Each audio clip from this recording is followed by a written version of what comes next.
महेश्वरा गुरु साक्षात् परब्रह्म तस्मै श्री गुरुवे नमः। अखंड मंडलाकारं व्याप्येन चराचरं तत्पदं दर्शितं देवं तानमामि गुरुदेव। बोल गुरु भगवान की जय। गजाननं भूतगणादिसेवितं कपित्तजम्बूफलचारुभक्षणम् उमासुतं शोकविनाशकारिकं नमामि विघ्नेश्वरपादपङ्कजम्। बोल गणपति गजानन भगवान की जय। सर्वमंगल मंगल्ये शिवे सर्वार्थ साधिके शरण्ये त्र्यंबके गौरी नारायणी नमस्तुते। शरणागत दीनार्थ परित्राण परायणे सर्वशास्त्र हरे देवी नारायणी नमस्तुते। कर्पूर गौरम करुणावतारम संसारिसारम भुजगेन्द्रहारम सदा वसंतं हृदयारविंदे भवं भवानी सहितं नमामि। ओम नमः शिवाय ओम नमः शिवाय ओम नमः शिवाय। नागेन्द्रहाराय त्रिलोचनाय भस्मांगराय महेश्वराय नित्याय शुद्धाय दिगंबराय तस्मै नाकराय नमः शिवाय। बोलिए महामृत्युंजय भगवान की जय। शंकर भगवान की जय।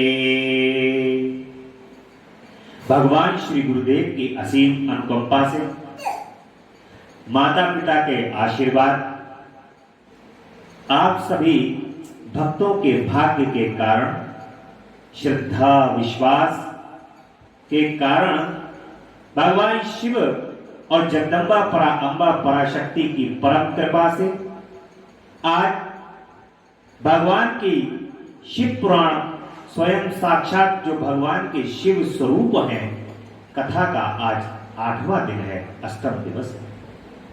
भगवान की कथा परम कल्याणकारी है, परम पुण्य कारक है। जब तक भगवान स्वयं कृपा नहीं करते तब तक भगवान की कथा को सुनने का सौभाग्य प्राप्त नहीं।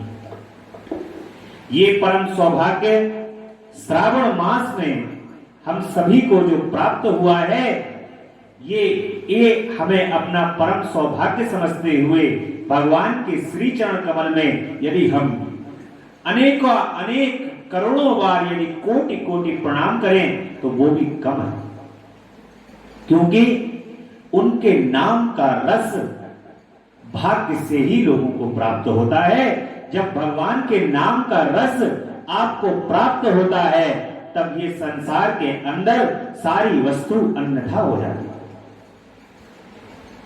संसार में सारी वस्तुएं अन्यथा हो जाती हैं। जब भगवान के नाम का रस आपको आने लगे तो आप समझ लीजिएगा कि अब आप भगवान शिव और जगदम्बा के बहुत निकट हैं। यदि उनके नाम को सुनने के बाद, उनकी कथा को सुनने के बाद आपके हृदय में स्पंदन होने लगता है तो आप समझ लीजिए कि आपको माने और भगवान शिव ने विशेष कृपा की। यही भगवान की कथा के रस का विशेष महत्व है। कल की कथा में देश काल पात्र और दान आदि का विचार किस प्रकार से करा जाता है ये हमने कल की कथा में सुन रहे थे। कल की कथा में हम लोग ये जान रहे थे। आज की कथा में कुछ उसका भाग है जो कल रह गया था कथा में। कथा आज आगे प्रस्थान करेंगी। तपोनिष्ठ योगी और ज्ञाननिष्ठ यदि ये पूजा के पात्र हैं। जो तपोनिष्ठ हैं, योगी हैं और ज्ञाननिष्ठ हैं, जिनको ज्ञान है, ये पूजा के पात्र हैं। इनका सदैव आदर सम्मान और यदि आपके जीवन के अंदर यदि आपको मौका मिले तो इनका पूजन अवश्य करना चाहिए। क्योंकि ये पापों के नाश के कारण होते। जहां कहीं भी भगवान को प्रेम और प्रीति करने वाले संत, महात्मा, योगी, तपी, जपी, ये जो भी आपको जिस स्थान पर जहां भी मिल जाएं, कभी भी अपमान तो बहुत दूर की बात है, हमेशा इनको साष्टांग दंडवत करके इनका यदि आपको मौका मिल जाए तो पूजन अवश्य करें। इससे आपके कौन से पापों का नाश हो जाता है, कौन से पाप आपके नष्ट हो जाते हैं, ये कहा नहीं जा सकता। जिसने 24 लाख गायत्री का जप कर लिया हो, वह ब्राह्मण भी पूजा का उत्तम पात्र है। वह संपूर्ण फलों और भोगों को देने में समर्थ है। जो पतन से त्राण करता है अथवा नरक में गिरने से बचाता है, उसके लिए इसी गुण के कारण शास्त्र में पात्र शब्द का प्रयोग है। जो व्यक्ति आपको भगवत नाम की ओर अग्रसर करे, जो आपको भगवत नाम का स्मरण कराए, ऐसे व्यक्ति आपको नरक से बचाने का कार्य करते हैं।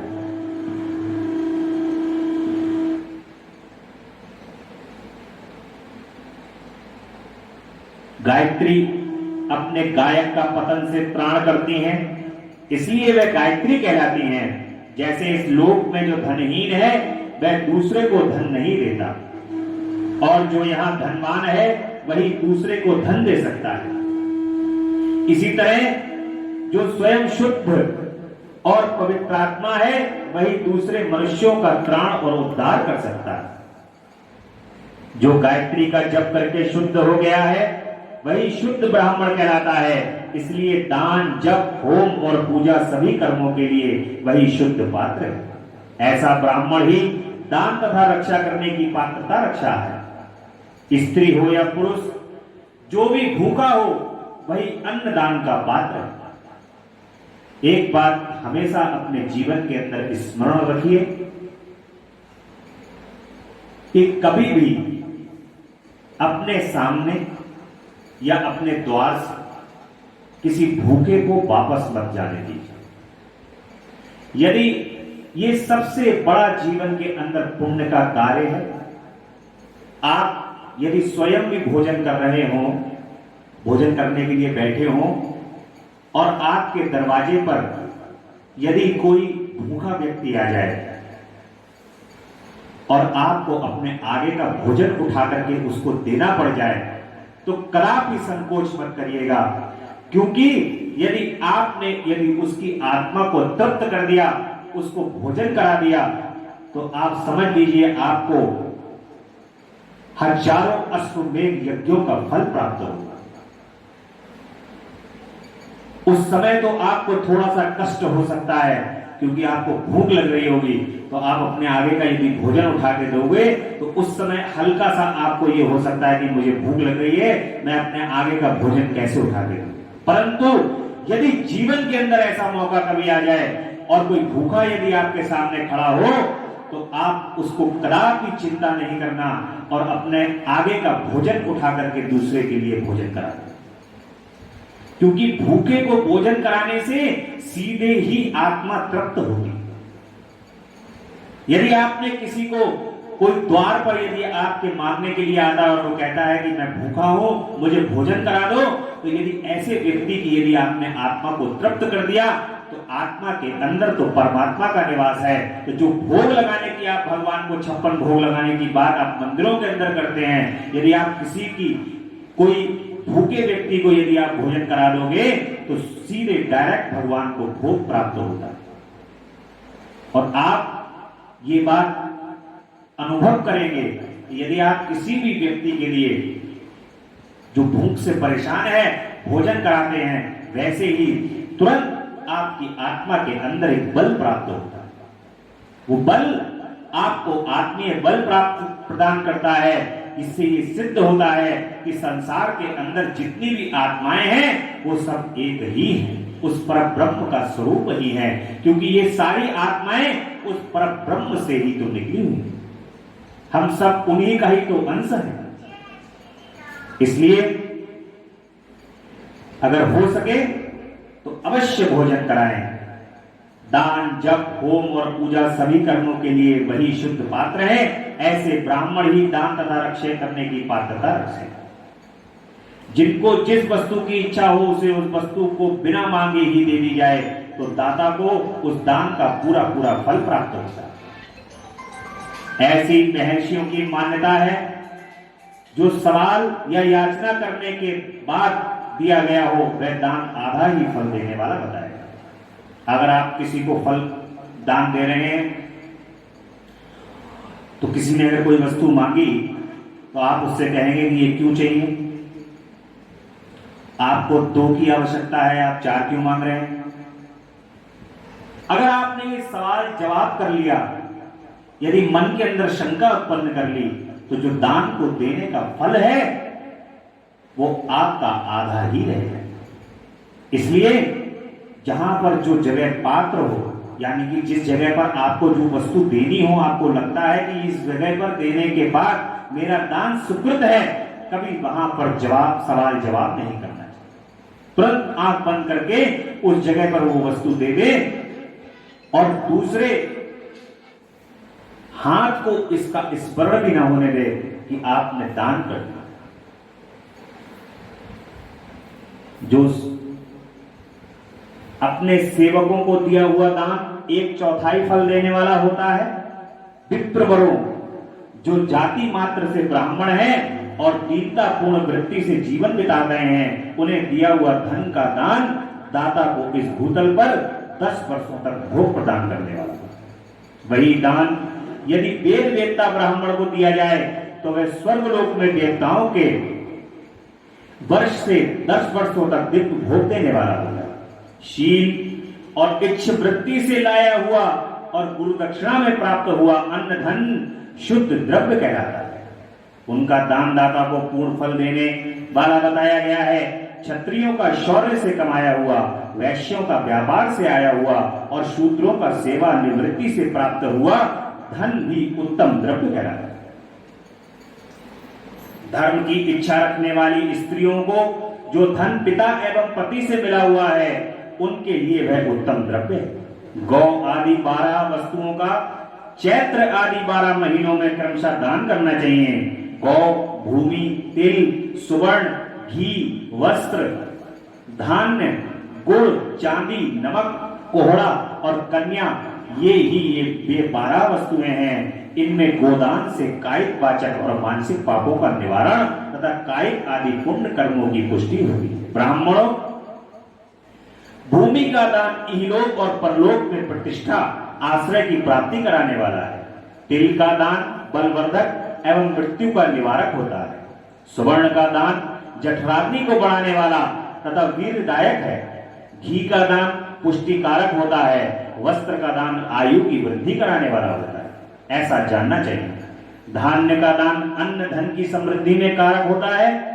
गुड़ का दान मधुर भोजन की प्राप्ति कराने वाला होता है। चांदी के दान से वीर्य की वृद्धि होती है। लवण का दान सठरस भोजन की प्राप्ति कराता है।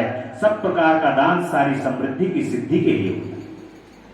कौन सा दान कौन सा फल प्रदान करता है, ये आप अभी भगवान के पुराण के माध्यम से सुन रहे हैं।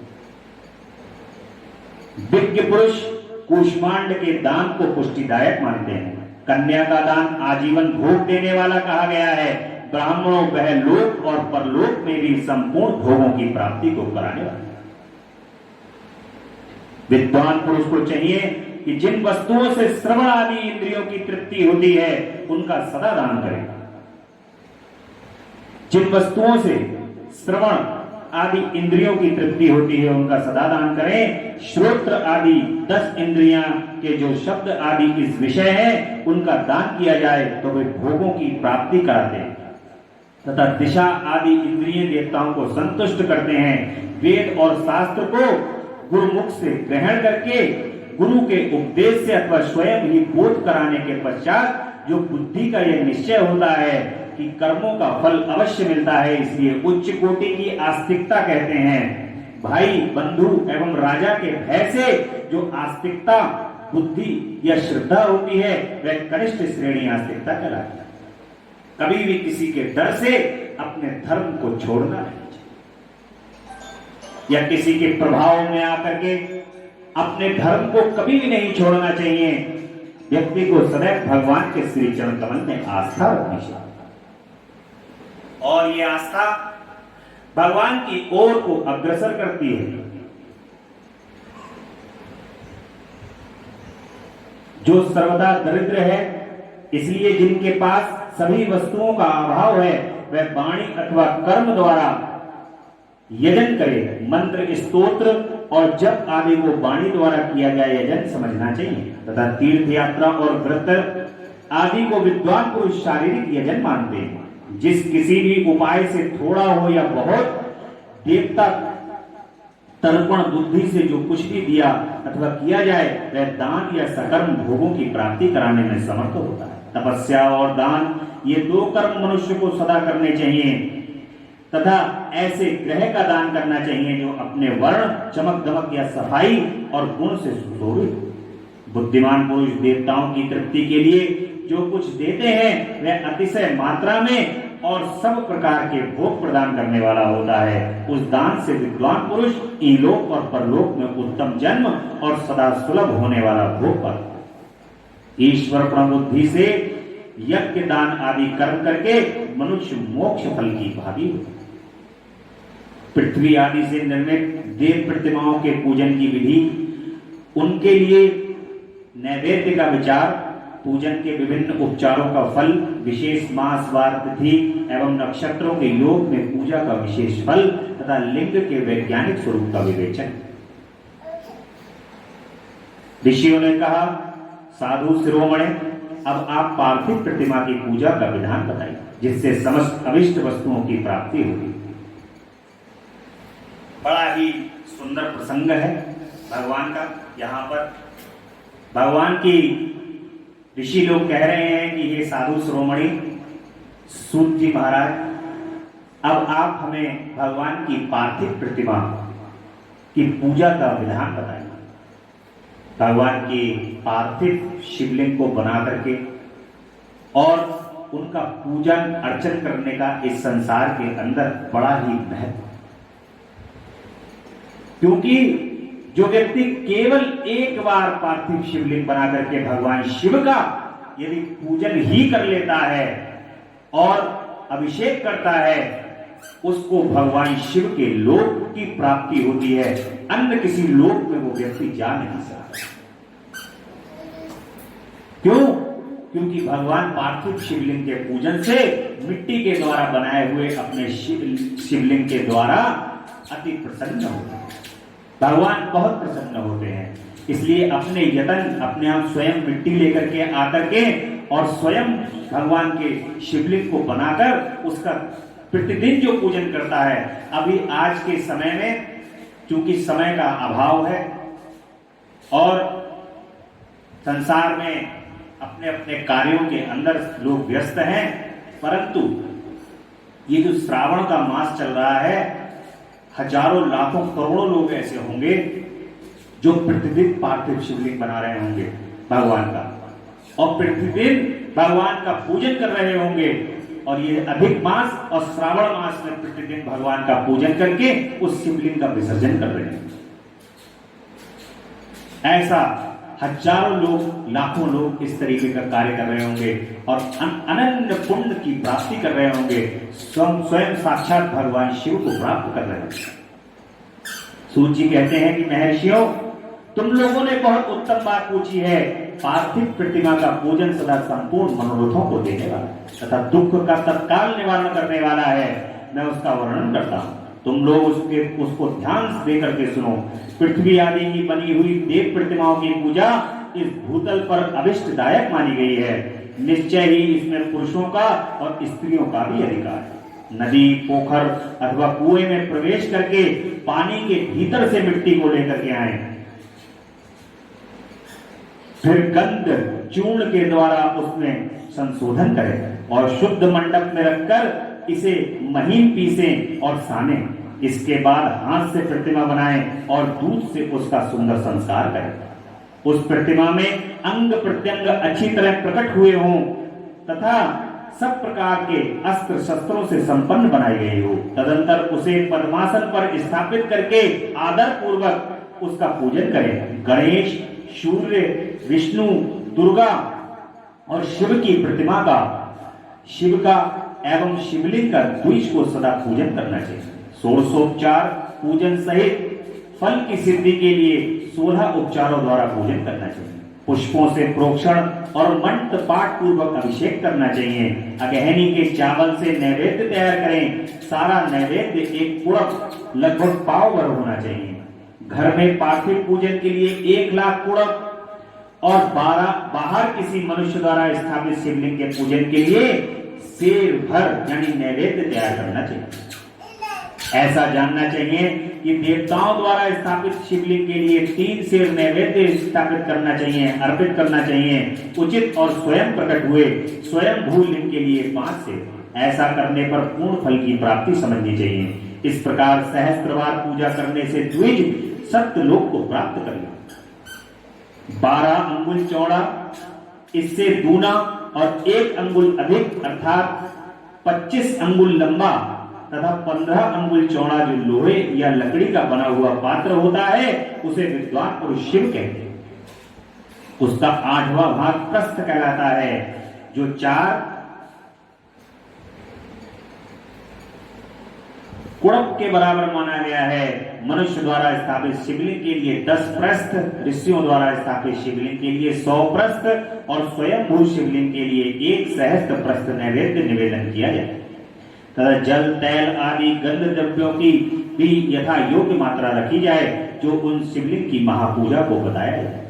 देवता का अभिषेक करने से आत्मशुद्धि होती है, गंध से पुण्य की प्राप्ति होती है, नैवेद्य लगाने से आयु बढ़ती है और तृप्ति होती है, धूप निवेदन करने से धन की प्राप्ति होती है, दीप दिखाने से ज्ञान का उदय होता है और तांबूल समर्पण करने से भोग की उपलब्धि होती है।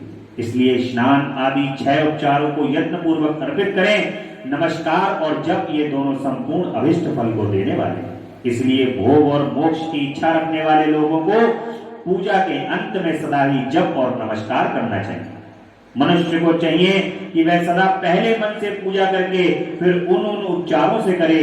देवताओं की पूजा उन देवताओं के लोगों की प्राप्ति होती है तथा उनके अवान्तर लोक में भी यथेष्ट भोग की वस्तुएं उपलब्ध होती हैं।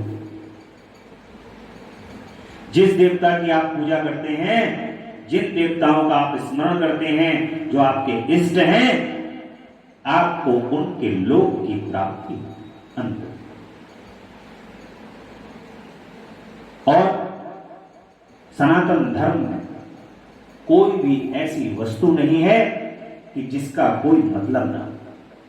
हर वस्तु का यहां पर कोई ना कोई मतलब है। पूजा के अंदर प्रयोग होने वाली एक सामग्री जिसकी आप व्यवस्था करते हैं, आपके जीवन को समृद्ध करने के लिए होती है। भगवान कहते हैं कि मुझे कुछ नहीं चाहिए। देखिए, भगवान को आप सामग्री इकट्ठी करते हैं उनको चढ़ाने के लिए, परंतु उसका फल प्रदान भगवान क्या करते हैं? जो सामग्री का फल होता है वो भी किसको दे देते हैं? आप ही को दे देते हैं। जिनको आप अर्पित करते हैं, जो पूजा के अंदर जो भी आज चीज लेकर के आते हैं, उस वस्तु का भगवान को देने का जो फल होता है, वो फल भी भगवान अपने पास नहीं रखते, वो फल भी आप ही को प्रदान करते हैं। और व्यक्ति बड़े अहंकार से चीज को लेकर के आता है कि ये प्रभु, ये हम आपके लिए लेके आए हैं। भगवान के मंदिर के अंदर जब व्यक्ति जाता है तो उस समय पर वो सोचता है कि मैं आज भगवान को भर के जो चीजों को लेके जाता है और कहता है कि आज हम प्रभु ये लेके आए हैं आपके, परंतु वो वस्तु भी आपका कल्याण करती है। भगवान को आपसे कुछ नहीं चाहिए। जो व्यवस्था आप स्वयं करके लेके जाते हैं, वो व्यवस्था जो है वो भगवान उसका फल भी आपको ही प्रदान करते। इसलिए यत्न करना चाहिए, प्रयत्न करना चाहिए कि जो भी यत्न और प्रयत्न करने से वस्तु हम भगवान के लिए लेकर के जाएं, हमारे मन के अंदर किसी भी प्रकार का कोई विकार उत्पन्न ना और बड़े शुद्ध मन से हम उनको ये समर्पित करें। अब मैं देव पूजा से प्राप्त होने वाले विशेष फल का वर्णन करता हूं। हे द्विजों, तुम लोग श्रद्धा पूर्वक सुनो। विघ्नराज गणेश की पूजा से भूलोक में उत्तम अभिष्ट वस्तु की प्राप्ति होती है। शुक्रवार को श्रावण और भाद्रपद मासों के शुक्ल पक्ष की चतुर्थी को और पौष मास में शतभिखा नक्षत्र के आने पर विधि पूर्वक गणेश जी की पूजा अवश्य करनी चाहिए। 100 या सहस्त्र दिनों में 100 या सहस्त्र बार पूजा करें। देवता और अग्नि में श्रद्धा रखते हुए किया जाने वाला उनका नित्य पूजन मनुष्यों की पुत्र एवं अविष्ट वस्तु को प्रदान करता है। वह समस्त पापों का शमन तथा भिन्न भिन्न दुष्कर्मों का विनाश करने वाले विभिन्न बारों में हुई शिव आदि की पूजा की आत्मशुद्धि प्रदान करने वाली समझनी चाहिए। यह बार या दिन तिथि नक्षत्र और योगों का आधार है, समस्त कामनाओं को देने वाले हैं। उसमें बुद्धि क्षय नहीं होता, इसलिए उसे पूर्ण ब्रह्म स्वरूप माना जाए। सूर्योदय काल से लेकर सूर्य अस्त काल तक आने तक एक बार की स्थिति मानी गई है, जो ब्राह्मण आदि सभी वर्णों के कर्मों का आधार है। विहित तिथि के पूर्व भाग में की हुई देव पूजा मनुष्यों को पूर्ण भोग प्रदान करने वाली होती है। यदि मध्याह्न के बाद तिथि का आरंभ होता है तो रात्रि युक्त तिथि का पूर्व भाग पितरों के श्राद्धादि कर्म के लिए उत्तम बताया गया। प्रातः काल पूजा का समय बहुत अच्छा माना गया है। यदि प्रातः काल से समय यदि मध्याह्न का समय आ जाता है तो वो पितरों का समय माना जाता है। मध्याह्न में यदि पितरों को तर्पण और उनका पूजन इत्यादि का जो समय है, यदि मनुष्य उस समय पर पूजन करते हैं तो आपके पितृ उस समय पर तृप्त होते हैं। ऐसा भगवान के पुराण के माध्यम से बताया गया है।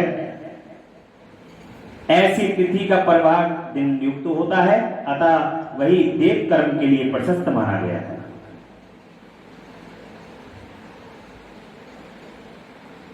इसी तरह शुभ तिथि एवं नक्षत्र आदि ही देव कार्य में ग्रहा होते हैं। बार आदि का भली भांति विचार करके पूजा और जप आदि करना चाहिए। जो कोई शुभ कार्य हो या पूजन का दिन हो तो आप नक्षत्र, ग्रह और पूजा का दिन यदि चुन लेते हैं तो आपकी पूजा का फल जो है वो बढ़ जाता है। फल तो आप किसी भी दिन पूजन करेंगे तो आपको प्राप्त होगा, लेकिन जो विशेष पूजाएं होती हैं उसके लिए यदि नक्षत्र बार का यदि आप ब्राह्मणों से पूछ करके वो दिन रखते हैं तो आपके लिए उसका विशेष फल बढ़ जाता है। पूज्याते अनेन इति पूजा, यह पूजा शब्द की व्युत्पत्ति है। पू का अर्थ है भोग और फल की सिद्धि। वह जिस कर्म से संपन्न होती है उसका नाम पूजा है। मनोवांछित वस्तु तथा ज्ञान ये ही अविष्ट वस्तु हैं। सकाम भाव वालों को अविष्ट भोग अपेक्षित होता है और निष्काम वाले भाव को अर्थ पारमार्थिक ज्ञान है। ये दोनों ही पूजा शब्द के अर्थ हैं।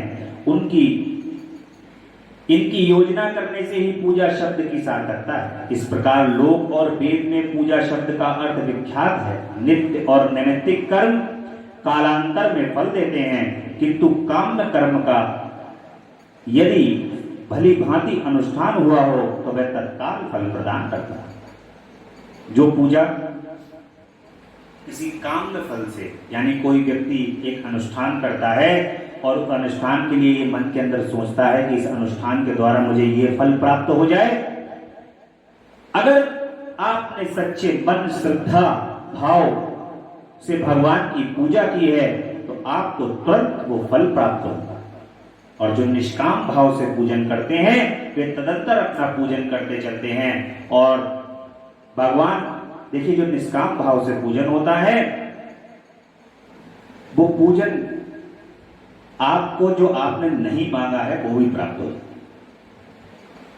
सकाम भाव से तो वही प्राप्त होगा, जैसे किसी व्यक्ति के पास यदि आप जाओ और उसके पास देने का भंडार भरा हुआ है, आपको जो चीज चाहिए आपने वो वस्तु मांगी, परंतु आपको उस भंडार के अंदर से सभी वस्तुओं की आवश्यकता है, क्योंकि एक वस्तु जिसकी आपको ज्यादा आवश्यकता लग रही है वो आप मन के अंदर बैठाए हुए हैं, और उस भंडार में करोड़ों वस्तुएं हैं, उसमें से कुछ वस्तुएं ऐसी हैं जो आपको और चाहिए। जब आपने वहां पहुंच करके उनसे प्रार्थना करते हैं तो वो हो सकता है कि आपके जितने आपको आवश्यक चीजें हैं वो आवश्यक वस्तुएं आपको प्रदान करें। लेकिन जहां मांग लिया जाता है वहां केवल आपको उतना ही मिलता है जहां आपने जितना मांग लिया। इसलिए सदैव निष्काम होकर के भगवान की पूजन करना चाहिए, भगवान के कार्यों को करना चाहिए, क्योंकि वो सर्वदाता आपको भली भांति जानते हैं कि आपको चाहिए क्या, किस किस वस्तु की आपको आवश्यकता है वे भली भांति जानते हैं। इसलिए भगवान का पूजन अनुष्ठान सदैव निष्काम होकर के करना चाहिए, और यदि सकाम हो भी तो वो सकाम अनुष्ठान तुरंत फल देने वाला होता है, तुरंत फलदायक। प्रतिदिन एक पक्ष, एक मास और एक वर्ष तक लगातार पूजन करने से उन कर्मों के फल की प्राप्ति होती है, और उनसे वैसे ही पापों का क्रमशः क्षय होता जाता है। जैसे ही आप भगवान का स्मरण करते हैं, भगवान की कथा को सुनते हैं, भगवान के पूजन को करते हैं, उनके दर्शन करते हैं, उनके नाम का स्मरण करते हैं, वैसे ही आपके जितने पाप कर्म हैं वो क्षय होते जाते हैं। जैसे आपने कोई यदि दवाई खाई है तो धीरे धीरे धीरे धीरे करके आपके शरीर के अंदर से रोग का नाश होता है। किसी डॉक्टर के पास यदि आप जाओ तो वो कहता है कि ये तो 3 महीने का कोर्स है, ये 3 महीने का कोर्स करो, उसके बाद आपकी बीमारी ठीक होगी, या आप इस दवाई को इतने दिन खाओ। ऐसी प्रकार से जब भगवत नाम का स्मरण आप करते हो, भगवान के नाम का पूजन करते हो, उनके दर्शन करते हो, उनके मंदिरों में जाते हो, उनको नमन करते हो, तो आपके पाप धीरे धीरे धीरे धीरे धीरे धीरे क्षय होने लगते हैं, और वो एक दवा की भांति पूरे रोग का शरीर से नाश कर देते हैं, और शुद्ध शरीर और बलपूर्वक शरीर जो आपको प्राप्त होता है, उससे आपका मन भी शुद्ध होता है। व्यक्ति को सदैव भगवान के नाम का स्मरण और उनका पूजन निरंतर करते रहना चाहिए, तो आपके जितने होने वाले मानसिक, वाचिक और कर्ण के द्वारा सुनने वाले जो पाप कर्म है, शरीर के द्वारा जो होने वाले पाप कर्म है, वो नष्ट होते रहे, और पापों का नाश आपके जीवन के अंदर आपको प्रभु के श्री चरण की ओर अग्रसर करने वाले। जब आप शुद्ध हो जाते हैं ना, शुद्ध हो जाते हैं, साफ सुथरे हो जाते हैं, तो भगवान कहते हैं कि आओ बैठो। ये शुद्धता कपड़ों की नहीं है, ये शरीर की नहीं, ये शुद्धता मन की। जैसे ही मन शुद्ध होता है, भगवान आपके निकट। इसीलिए सदैव भगवान के समक्ष पहुंचते रहना चाहिए, उनका पूजन करते रहना चाहिए। प्रत्येक मास के कृष्ण पक्ष की चतुर्थी तिथि को की हुई महागणपति की पूजा एक पक्ष के पापों का नाश करने वाली और एक पक्ष का उत्तम भोग रूपी फल देने वाली होती। चैत्र मास में चतुर्थी को की हुई पूजा एक मास तक के लिए पूजा का फल देने वाली होती है, और जब सूर्य सिंह राशि पर स्थित हो उस समय भाद्रपद मास की चतुर्थी को की हुई गणेश भगवान की पूजा 1 वर्ष तक मनोवांछित फल को देने वाली। कृष्ण पक्ष में की हुई भगवान की चतुर्थी में भगवान गणेश का पूजन, भगवान गणेश ऐसे देव हैं, वो ब्रह्म है। भगवान गणेश जो हैं वो ब्रह्म है। इस संसार के पूरा ब्रह्मांड उनके उदर के अंदर है। भगवान गणेश के उदर में पूरा ब्रह्मांड समाहित है। इसलिए बड़े तत्काल रूप से फल को प्रदान करने वाले हैं। भगवान गणेश को क्षण भी नहीं लगता और आपकी मनोकामनाओं को पूर्ण कर देते। संसार के अंदर जिन लोगों ने अनुभव किया है भगवान के कृपा का, वे जानते हैं कि भगवान गणेश कदापि विलंब नहीं करते और उत्तम फल प्रदान करते हैं। उनकी कृपा से ही इस संसार के अंदर सभी सत्कार्य हो रहे हैं, मांगलिक कार्य हो रहे हैं। ये सब उन्हीं की कृपा का परिणाम है। यदि प्रभु भगवान श्री गणेश को याद किया जाए, उनका स्मरण किया जाए, उस स्मरण मात्र से ही आपने देखा होगा शादी ब्याह में या अन्य किसी जगह पर टेंट लगा हुआ है बहुत बड़ा, भगवान गणेश जो है वो वहीं पर ही एक पिंडोल की उसी के ऊपर पूजन करा देते हैं पंडित जी। एक सुपारी लेकर के भगवान गणेश का स्मरण करा के वहीं पूजन। इतने सरल हैं, जैसे भगवान शिव है वैसे ही भगवान गणेश हैं। भगवान शिव में और गणेश जी में कोई भेद नहीं है। जैसे भोले भाले वो हैं, ऐसे ही भोले भाले गणेश जी। इसलिए चतुर्थी पर, कृष्ण पक्ष की चतुर्थी पर भगवान गणेश का पूजन करने से उत्तम फल की प्राप्ति होती है। लेकिन भाद्रपद कृष्ण पक्ष की चतुर्थी को भगवान गणेश का जो पूजन करते हैं, उनको स्थापित करते हैं, उनका पंचोपचार से पूजन करने के बाद ये वर्ष भर तक भगवान गणेश के पूजन का फल प्रदान करने वाले। इसलिए हे भक्तों, भगवान गणेश का पूजन निरंतर करते रहना चाहिए। वो मनोवांछित भोग को प्रदान करने वाला। ऐसा जानना चाहिए कि श्रावण मास के रविवार को, हस्त नक्षत्र से युक्त सप्तमी तिथि को तथा माघ शुक्ला सप्तमी को भगवान सूर्य का पूजन करना चाहिए। ज्येष्ठ तथा भाद्रपद मास के बुधवार को, श्रवण नक्षत्र युक्त द्वादशी तिथि को तथा केवल द्वादशी को भी किया गया भगवान विष्णु का पूजन अभिष्ट संपत्ति को देने वाला माना। जो लोग एकादशी का व्रत करते हैं लेकिन उसका पारायण द्वादशी को, श्रावण मास में की जाने वाली श्री हरि की पूजा अभिष्ट मनोरथों और आरोग्य को प्रदान करने वाली। भगवान विष्णु के साथ भगवान शिव का पूजन जो व्यक्ति करता है, भगवान उसको उसके मनोरथों को पूर्ण करते हैं। अंगों एवं उपकरणों सहित पूर्वोक्त गौ आदि 12 वस्तुओं का दान करने से जिस फल की प्राप्ति होती है, उसी को द्वादशी तिथि में आराधना द्वारा श्री विष्णु की तृप्ति करके मनुष्य प्राप्त कर लेता है। समस्त प्रकार के दानों को करने से भी जो फल प्राप्त होता है वो केवल द्वादशी वाले दिन, और द्वादशी कल है। आज एकादशी है, कल द्वादशी है। भगवान विष्णु का कल जो पूजन करेगा उसको अनेक दान, गौदान और अनेक प्रकार के जो दान हैं, उसका फल जो प्राप्त होता है वो केवल और केवल कल भगवान का जो पूजन करेगा उससे ही प्राप्त होगा। कर्क की संक्रांति युक्त श्रावण मास में नौमी तिथि को मृगशिरा नक्षत्र के योग में अंबिका मां का पूजन करें। वे संपूर्ण मनोवांछित भोगों और फलों को देने वाली हैं। ऐश्वर्य की इच्छा रखने वाले पुरुष को उस दिन अवश्य पूजा करनी चाहिए। अश्विनी मास के शुक्ल पक्ष की नौमी तिथि संपूर्ण अभिष्ट फलों को प्रदान करने वाली है। इसी मास के कृष्ण पक्ष की चतुर्दशी को यदि रविवार पड़ा हो तो उस दिन का महत्व विशेष बढ़ जाता है। इसके साथ ही यदि आर्द्रा और महेंद्रा सूर्य संक्रांति से युक्त का योग हो तो उक्त अवसरों की हुई शिव पूजा का विशेष महत्व माना गया है। माघ कृष्ण चतुर्दशी को की हुई भगवान शिव की पूजा संपूर्ण अभिष्ट फलों को देने वाली है। वह मनुष्यों की आयु बढ़ाती है, मृत्यु कष्ट को दूर हटाती है और समस्त सिद्धियों की प्राप्ति कराती है। ज्येष्ठ मास में चतुर्दशी को यदि महा आर्द्रा का योग है अथवा मार्गशीर्ष में किसी भी तिथि को यदि आर्द्रा नक्षत्र हो तो उस अवसर पर विभिन्न वस्तुओं की बनी हुई मूर्तियों के रूप में शिव को 16 उपचार से पूजा को करना चाहिए। उस पुण्यात्मा के चरणों का दर्शन करना चाहिए। भगवान शिव की पूजा मनुष्यों को भोग और मोक्ष को देने वाली है, ऐसा जानना चाहिए।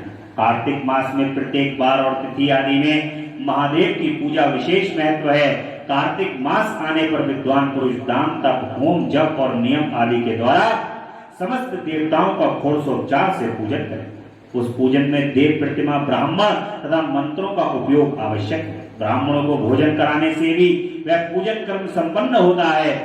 पूजक को चाहिए कि वह कामनाओं को त्याग कर पीड़ा रहित हो देवाराधन में तत्पर। कार्तिक मास में देवताओं का यजन पूजन समस्त भोगों को देने वाला है, व्याधियों को हर लेने वाला है, भूतों और ग्रहों का विनाश करने वाला है। कार्तिक मास के रविवार को भगवान सूर्य की पूजा करने और तेल तथा सूती वस्त्र देने से मनुष्य के कोढ़ आदि रोगों का नाश, हरे काली मिर्च वस्त्र और खीरा आदि का दान और ब्राह्मणों की प्रतिष्ठा करने के लिए क्षय रोग का नाश होता है। दीप और सरसों के दान से मृगी का रोग मिट जाता है। जो दीपक का और सरसों के दान से दान करते हैं उनका मृगी का रोग मिट जाता है। कृतिका नक्षत्र से युक्त सोमवार को किया हुआ शिव जी का पूजन मनुष्यों के महान दारिद्र्य को मिटाने वाला है और संपूर्ण संपत्तियों को देने वाला है। घर की आवश्यक सामग्रियों के साथ गृह और क्षेत्र आदि का दान करने से भी उक्त फल की प्राप्ति होती है। कृतिका युक्त मंगलवार को श्री स्कंद का पूजन करने से तथा दीपक एवं घंटा आदि का दान देने से मनुष्यों को शीघ्र ही वाक सिद्धि होती है।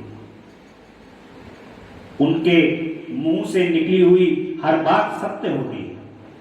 कृतिका युक्त बुधवार को किया हुआ श्री विष्णु का यजन तथा दही भात का दान मनुष्यों को उत्तम संतान की प्राप्ति कराने वाला होता है। कृतिका युक्त गुरुवार को धन से ब्रह्मा जी का पूजन तथा मधु सोना और घी का दान देने से मनुष्य के भोग वैभव की वृद्धि होती है।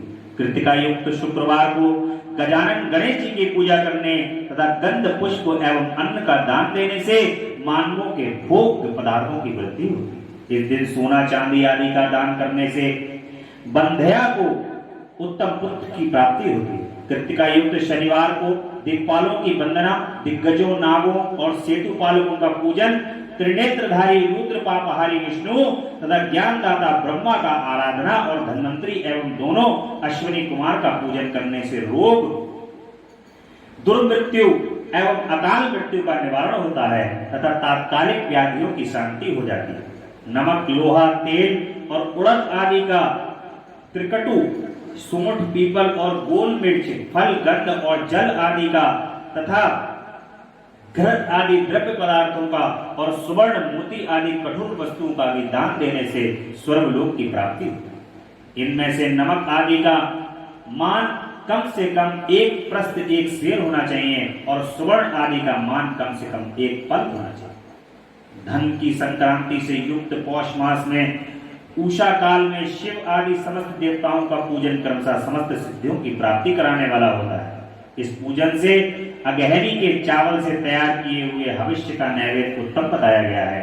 पूष के मास में नाना प्रकार के अन्न का नैवेद्य विशेष महत्व रखता है। मार्ग शीर्ष में केवल अन्न का दान करने वाले मनुष्य को ही संपूर्ण अभिष्ट फलों की प्राप्ति होती है। मार्ग शीर्ष मास में अन्न का दान करने वाले मनुष्य के सारे पाप नष्ट हो जाते हैं।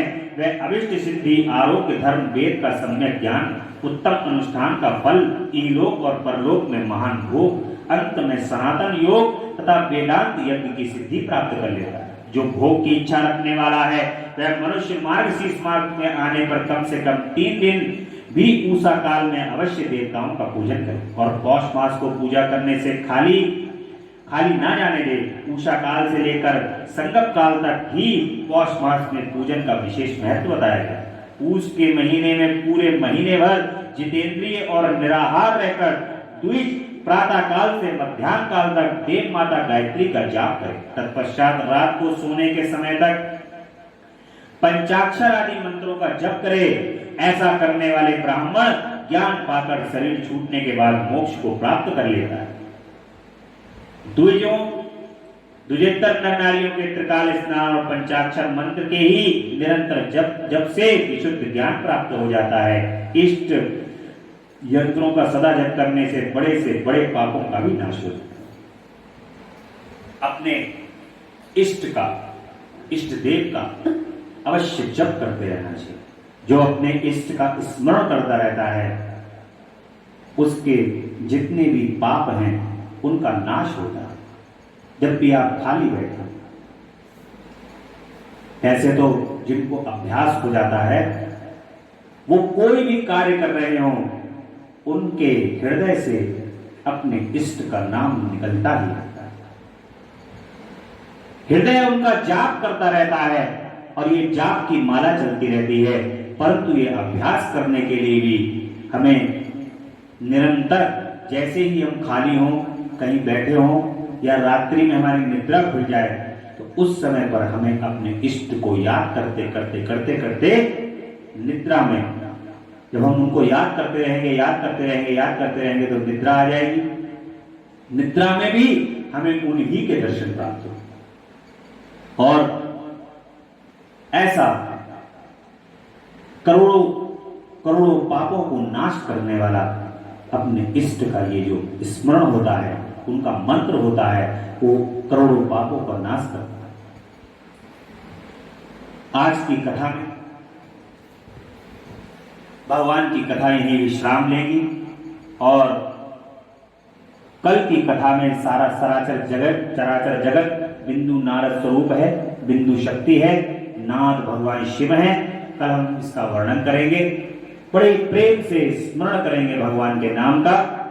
तेरा पल पल बीता जाए मुख से जप ले नमः शिवाय, तेरा पल पल बीता जाए मुख से जप ले नमः शिवाय। ओम नमः शिवाय, ओम नमः शिवाय, ओम नमः शिवाय, ओम नमः शिवाय, ओम नमः शिवाय। मुसाफिरी जब चलने की मजबूरी होगी, मुसाफिरी जब पूरी होगी, चलने की मजबूरी होगी, अवसर खाली न जाए मुख से जप ले नमः शिवाय, तेरा अवसर खाली न जाए मुख से जप ले नमः शिवाय। ओम नमः शिवाय, ओम नमः शिवाय, ओम शिवाय, ओम नमः शिवाय, ओम नमः शिवाय, ओम नमः शिवाय। बोली शंकर भगवान की जय। हर हर हर हर महादेव, हर हर हर महादेव। शिव शंभो